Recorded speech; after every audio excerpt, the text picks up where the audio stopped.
Thank you so much, Commissioner. And, as we sit here today, and I'm sure that we are all just nodding at how different the weather is, and it's a moment of enjoyment, but at the same time, it's a moment of concern. Winters are supposed to be winters, summers are supposed to be summers, falls are supposed to be falls. But it's clear that our environment is changing, and our contribution to the destruction of our environment is real. I always say we have two mothers. One gave birth to us, the other sustains us, and we have been abusive to Mother Earth for far too long. And we have to do our part and our share. And it's about a real partnership. And some of the agencies that the commissioner mentioned, I want to also include the amazing team at DSNY.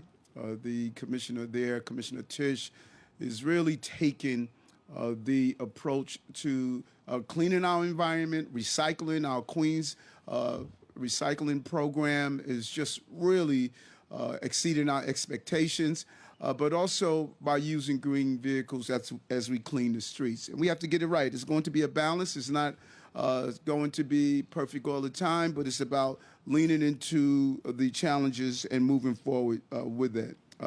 Again, electric vehicles, they are clearly the future.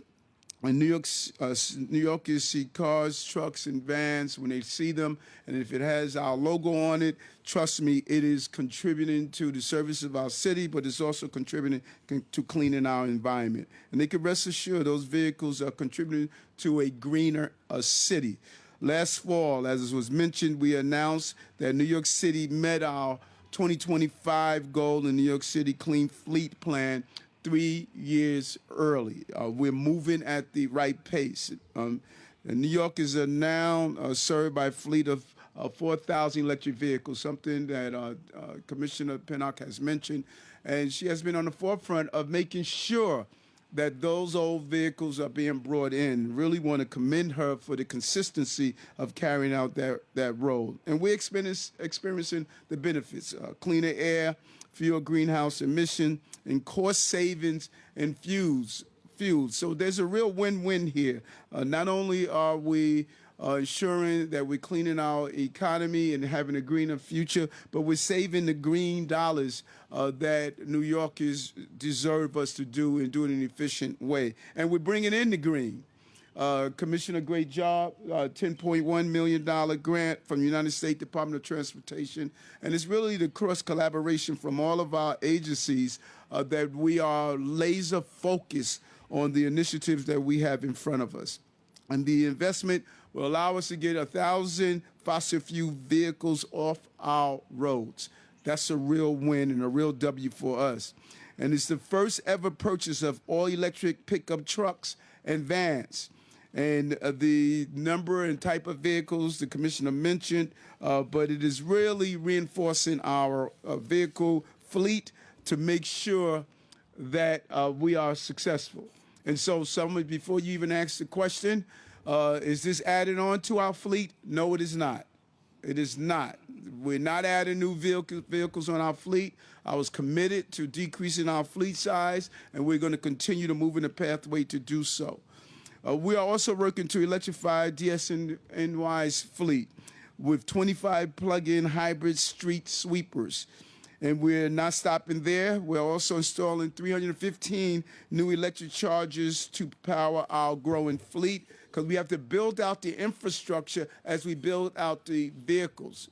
And so there's a combination and there's a sweet spot of making sure that we can have enough charging stations to fit this requirement. This is part of our ambitious plan to tackle the threat on our climate problem head on, and meet our goal of decarbonizing buildings and transportation sectors to reach our goal of carbon neutral by 2050. All of these initiatives include building the city's resiliency to protect our coastal and inland neighborhoods. Storm after storm, we're a constant reminder that we must be vigilant of addressing these coastal challenges we have. We are a coastal city. We're surrounded by water. We need to be clear on that, and our pursuit of protecting our coastal areas is important. But we also know it's not only the coastal areas. We saw what happened last year, even inland. We saw areas that were flooded that I'd never witnessed before. I'm still amazed that we had to close the Brooklyn Bridge because of flooding, something that my entire lifetime I have not experienced. Reducing our reliance on fossil fuels would expand renewable energy assets and will push us in the right direction. We're really excited about what's happening at the South Brooklyn Marine Terminal. It's going to turn into one of the largest offshore wind port facilities in the nation. Not only are we going to get the power, but it's also going to include green jobs. We're going to be hiring people to build out the entire wind farm in that area. We're building more bike lanes and public transportation infrastructure to reduce our emission, something that I'm really proud of what Commissioner Udonis Rodriguez is doing in DOT. It's about investing not only in vehicles that we use for government to travel, but also electrifying our school buses. These are vehicles we use all the time. We're being creative to make sure we electrify them to carry out the goal that's in front of us. And so all of our partners, U.S. DOT, New York City DOT, DCAS, DSNY, and particularly Julie, the president of New York League of Conservation Voters, they have been real partners on this initiative, and we're going to continue to move forward as we put New Yorkers in the driver's seat of dealing with the environmental challenges that are in front of us. So congratulations. We want to thank the federal government and federal agencies for this $10.1 million in allocation.